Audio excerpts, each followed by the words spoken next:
Defund the ABC. Yes, that hoary old chestnut is doing the rounds again.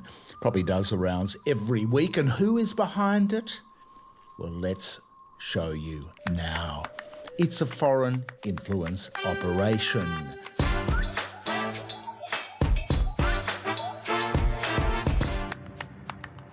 Now, this will be iconoclastic for some, but News Corp in Australia is a foreign influence operation. The media magnate who controls it is Rupert Murdoch, Lachlan Murdoch, his son. And let's have a look at their contribution. This Australian outfit. Let's have a look at their contribution. You go into michaelwest.com.au and we got a thing in there called tax data. You go to tax data and you put in a little name. Just write in news. Just write news in there and you'll get, look at this, you'll get report from News Australia Holdings Proprietary Limited. Company details, media and broadcasting, global ultimate owner, United States. Yes. Years of reporting 11, and we go through the financial data and it's all there for every one of the past 11 years, 2014 to 2024. It's lagging a bit. And we find, when we have a little scroll through, we find that the amount of tax paid on the billions of dollars every year, which Rupert Murdoch makes in Australia from Australians, is 0.00%, 11 years. Now, if Rupert's cookers and Pauline's cookers, who are subject to this foreign influence operation from News Corps, where news goes to die, they all have to pay tax. We all have to pay tax. We can't concoct structures through tax havens and eliminate our profits in Australia. We pay PAYG. But Rupert, 0.0%. And you'll notice from this table, if you have a look at it, that even in the years when they made a taxable profit or taxable income, 116 million, 187 million, 200 million, 300 million in 2024, they didn't pay 30%. What rate did Rupert and News Australia Holdings pay at? They paid at the grand rate of 0.00%, not 30%. Billions of dollars, no tax paid. Oi, oi, oi. Okay, so this campaign has been going on for years by this US, American, Israeli Zionist operation, because that's effectively what they do. They promote causes. They're promoting the Epstein Coalition's war in the Middle East at the moment. Any wars are good because they create social disharmony. Now, you'll notice in that chart, the three numbers, you'll notice that what they manage to do most of the time is eliminate all taxable profit, because if you declare a profit and you're a multinational, you have to pay tax on it, except Rupert, of course. It doesn't bother, even when he does declare a profit. Now, they have been going, to give them their dues, they have been going through a tumultuous period for mainstream media, where profits have been hard to come by. Nonetheless, when they make a profit, they pay no tax.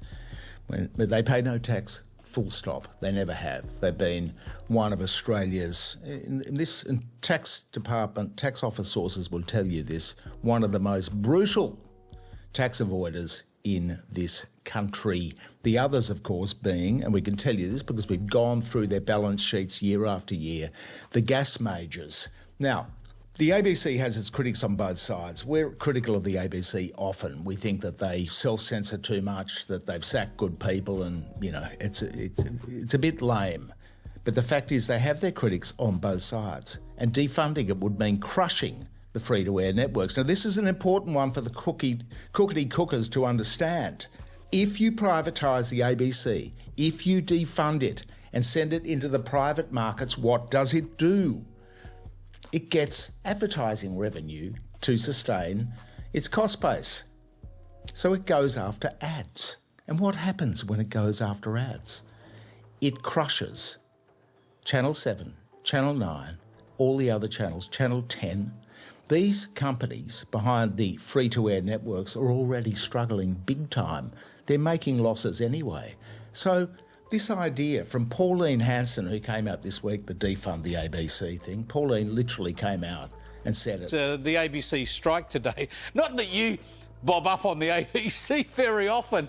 What do you think of this? The fact that they're fair. Look, if they want to go on strike, of course they've got the right. I think it's madness, but they've got the right. But they can't then use our public broadcaster to prosecute their case.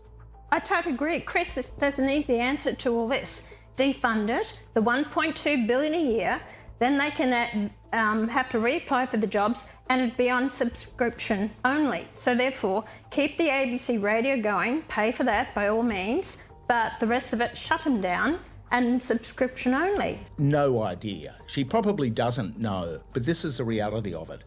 You defund the ABC, they go in and take 30% of the ads, which 7, 9 and 10 had done. It had previously managed to keep going. It's not going to happen.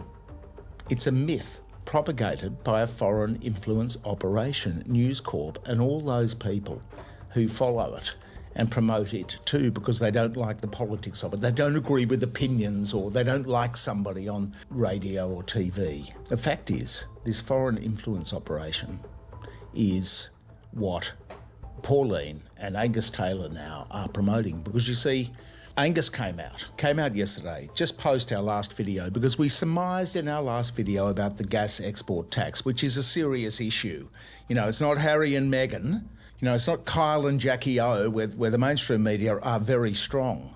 This is Australia's future. And Angus has come out yesterday and panned it. Well, we're driving down to Bunbury and I've just been on radio in Perth talking about fuel security and how important it is at a time like this when we've got a fuel crisis. If we want to be a fuel secure country, we need more oil and gas coming out from under the ground. What won't help that is what we heard on the program I was on earlier, a 25% proposed tax on gas.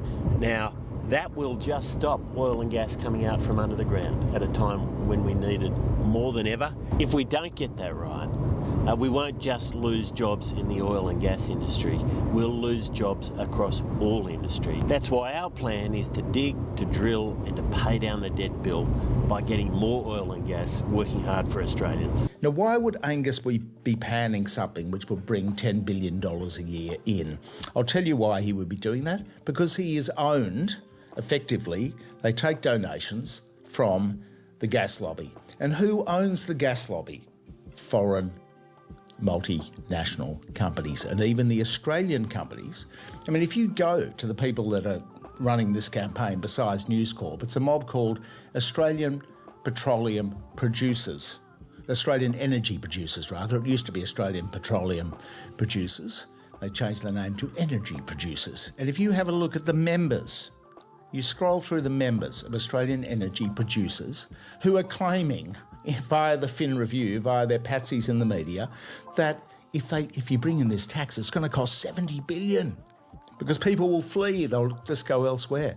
Now, Angus is backing Pauline's position, that it's un-Australian and so on, but the reality is that it is un-Australian not to produce this tax, because at the moment, the beneficiaries, the Exxon, Chevrons, Shell, Woodside, etc., are either totally or majority foreign owned. Santos and Origin too, majority foreign owned. BlackRock and Vanguard and these guys are shareholders. Australia has a lot of foreign ownership in its equities. Now, Angus has come out saying no. And the reason he said no is, if you check out his video, is because we need to drill, baby, drill. That's what he's saying, basically. It's the drill, baby, drill thing. Who will be drilling? Angus? I'll tell you who will be drilling. Foreign multinational companies, because they've already drilled and they're already taking 80% of our gas and flogging it for enormous profits offshore. It's a foreign operation. So rather than the oi, oi, oi thesis, Pauline and Angus, in not backing this very good idea of taxing properly our natural resources that we Australians own, they just want Shell, Exxon and so on to pay no tax and royalties and just take the stuff. That's essentially the coalition's position. On social media, there's this proliferation of bots at the moment. They're everywhere. We just saw another 2 or 3 sort of people follow us this morning, and they'll be jumping in and being critical of what we're saying. But the reality is, if you follow the money, this is a foreign influence operation. The coalition gets donations from foreign oil interests or interests controlled thereof, as does FON. Now, in the case of FON, it's slightly different. Pauline Hanson, One Nation Israel, because Pauline's number one patron, of course, is Gina Reinhardt. And Hancock Prospecting, to give Gina credit, it does pay a lot of tax in Australia. That's why she's unhappy. Now, Number 3, Australia's own Hancock Prospecting, brought to you by Gina Reinhardt, booking in an income of just under $8 billion and a taxable of just over $7 billion, with a tax paid just shy of $1 billion, giving Gina an effective tax rate of 13.4%. Hancock Prospecting, Gina and Pauline are jetting around the place, everything like that. Pauline does not want, or Gina does not want, a gas export tax because Hancock Prospecting and Gina, in separate vehicles, have gas and coal interests. So they're part of the drill baby drill thing. But it's not just them who benefit. It is the other foreign multinationals as well. So Pauline, okay, she declared her interest by wearing the Israel scarf in Parliament. But the fact is, the majority of benefits from not taxing these guys properly go to American multinationals and to Gina too. So Pauline is riling up the cookers to go, we don't want this and we want that. It's foreign influence. That is who benefits from America and Israel's wars and from the sale of Australian hydrocarbons, of gas and oil. 90% of our oil is exported because it's refined in Singapore, and 80% of our gas is exported. These people in the coalition and Pauline Hanson, One Nation Israel, they're funded by the foreign gas lobby, effectively. So when you see them on social media slagging off immigrants and so on, that's all a distraction. The big one is with us right now. We think Labor's going to squib it, even though they have a strong parliamentary majority to bring it through. They could really make a difference for future generations of Australians right now. Turn us into the Norway of the South Pacific. I don't think they will. They'll squib it because they're owned by the gas lobby as well. Who is pillaging Australia? Foreign multinationals. Who benefits? Foreign multinationals. So rejecting the export tax or an export levy, whatever you call it, is un-Australian because the money goes to foreigners. It doesn't go into services in Australia via the budget. So the Aussie flag accounts on social media are also un-Australian. You see the little flag accounts bagging everybody, Aussie John, Aussie Joe, Aussie Jim, Aussie Barry.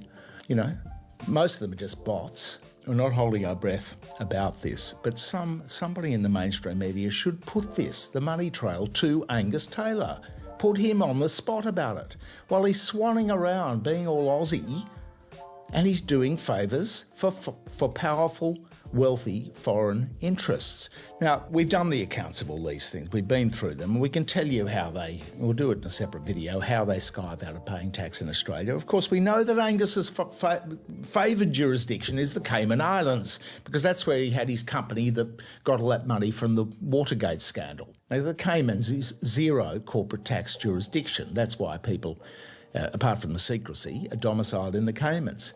Now, all these oil companies have got entities all around the Caribbean and Singapore and so on, all around the world.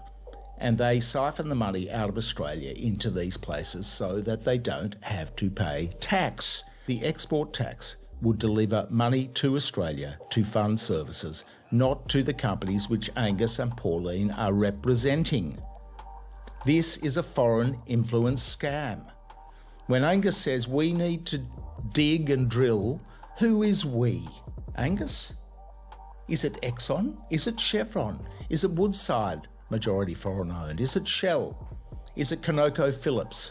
Is it INPEX, the Japanese? They're a big one. Anyway, thanks for your support here at The West Report. check out the last video because we give a little bit more detail on this scam, but we're very disappointed to see Angus and Pauline being un-Australian. We'd like to thank our sponsors, Island Optical and Optical Superstores, and our Patreon supporters, and have a great day, and we'll see you on the next outing.